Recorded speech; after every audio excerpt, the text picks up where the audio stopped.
Like, share, subscribe and press the bell icon for ऊंची आवाज India. नाज़रीन, ऊंची आवाज़ इंडिया में आपका इस्तकबाल है। मैं हूं आपका मेज़बान इब्राहिम नफीस। इंतखाबी मौसम में जैसे जैसे शिद्दत आ रही है, लोगों में कहीं ना कहीं उस सिलसिले में बेदारी मुहिम जारी है। जहां पहले इल्ज़ाम आयद किया जाता था कि लोग वोटिंग में हिस्सा नहीं लेते, इंतखाबी मौसम होने के बावजूद लोगों में शऊर नहीं होता, लेकिन इन दिनों देखा जा रहा है कि कहीं ना कहीं तब्दीली आ रही है। लोग महसूस कर रहे हैं कि किसी न किसी सूरत इस मरतबे वोटिंग में हिस्सा लेना चाहिए। इसी की कुछ मिसालें देखी गई। बेंगलोर सेंट्रल के उम्मीदवार मोहतरम मंसूर अली खान आज नमाज जुमा मस्जिद सुल्तान शाह में अदा की और लोगों में देखा गया, लीडरों में देखा गया कि कहीं ना कहीं जोश उभरता आ रहा है। इस सिलसिले में आज पहल की गई और लोगों से मुलाकात का सिलसिला जारी रहा। मुख्तलिफ समाजी कारकुनान शामिल रहे, लोगों में एक किस्म का जोश नज़र आया।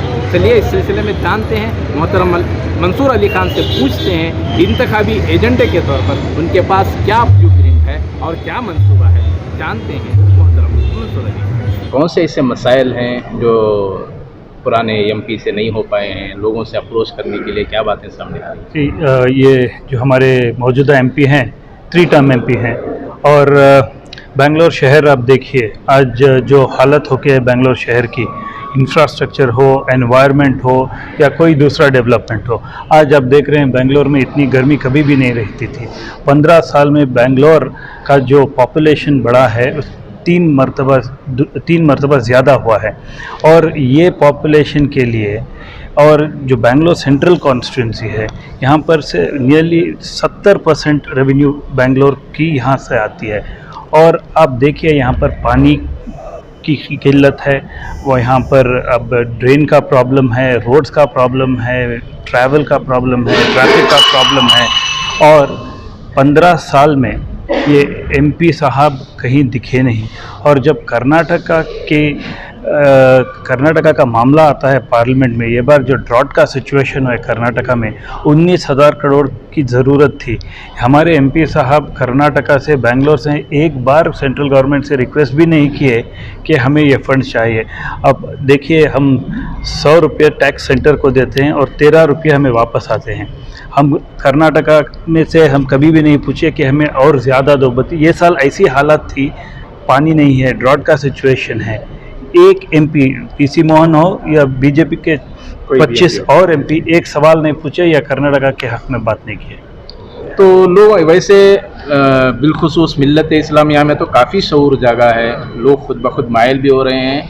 और पहले जिस तरह वोटिंग के मामले में जिस तरह कम लोग तवज्जो कम देते थे, इन दिनों शऊर भी आया है, बेदारी भी आई है। लेकिन दीगर बिरादरान वतन के साथ क्या रिस्पांस मिल रहा है, लोगों का क्या आउटपुट सामने आ रहा है? जी, अब हमारे मुसलमानों में तो वोटिंग परसेंटेज मेरी तो उम्मीद है कि ज़रूर बढ़ेगा। और दूसरे सब लोग रियलाइज़ कर रहे हैं कि अगर डेमोक्रेसी को जाके सेलिब्रेट करना है तो वोटिंग परसेंट बढ़ाना है। और दूसरे वर्ग के लोग भी बहुत उत्साहित हैं जहाँ जहाँ मैं जा रहा हूँ, क्योंकि क्या हुआ है, ये एमपी कुछ काम नहीं किया है। कुछ बोले तो बोलते हैं मोदी एमपी नहीं है, मोदी प्राइम मिनिस्टर है। कुछ प्रॉब्लम हुआ तो लोग मोदी कभी भी नहीं मिलेंगे। अगर उनका रिपोर्ट कार्ड अच्छा रहता, डेवलपमेंट का अच्छा रहता, वो आके बोलते उनके अचीवमेंट्स क्या हैं। 10 साल हो गए मोदी सरकार को, वो सिर्फ मोदी के अचीवमेंट्स के बारे में बात करें जो वो भी सच नहीं है, झूठे वादे किए हैं। दीगर जो जितने भी आपके वर्कर्स हैं, जितने भी कार्यकर्ता हैं, मैक्सिमम यही बताया जा रहा है कि आप जो कैंडिडेट उतरा है क्लीन कैरेक्टर है, नौजवानों की नुमाइंदगी करने वाला है, नया खून है। ये तो है अपनी जगह। लोगों से आप जो अप्रोच हो रहे हैं, लोगोों का रिएक्शन क्या है?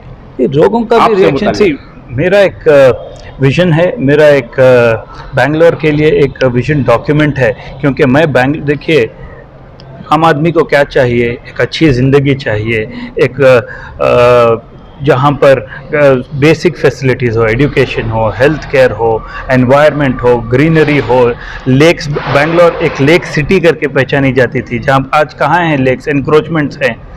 अब बोरवेल में पानी नहीं मिल रहा है, बोरवेल रिचार्ज करने का, और क्या चाहिए ये जहाँ पर हमारे एमपी फेल हो चुके हैं। मेरी एक विजन डॉक्यूमेंट इन चीज़ों पे है। अब फॉर एग्जांपल स्टार्टअप जो आ रहे हैं वो फेल हो रहे हैं, उनमें पैसा नहीं आ रहा है, आईटी हायर एंड फायरिंग है। विजन के 2-3 पॉइंट्स क्या हैं आप? जी, अब फॉर एग्जांपल एक स्टार्टअप कंपनी आती है, लास्ट ईयर आप देखें तो स्टार्टअप में लास्ट ईयर से अब तक 33% रिडक्शन हुआ है इन्वेस्टमेंट इन स्टार्टअप्स। स्टार्टअप्स नहीं आए तो एम्प्लॉयमेंट कहाँ होगा आपको? एम्प्लॉयमेंट नहीं आया तो क्या होगा? Stress, tension, law and order issues, बेरोजगारी तो होती है ना।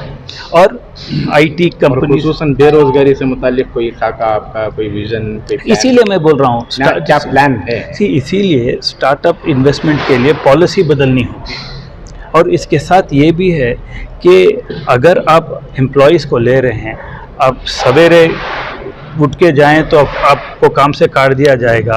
वैसा हायरिंग एंड फायरिंग पॉलिसी के लिए भी एक लॉ लेकर आना है कि जो हम पर पूरे स्टेक होल्डर्स को मिला के एक फैसला किया जाए, क्योंकि इस तरह बहुत सारे मुद्दे हैं। आप देखिए हिंदुस्तान में one of the slowest metro development Bengaluru का है।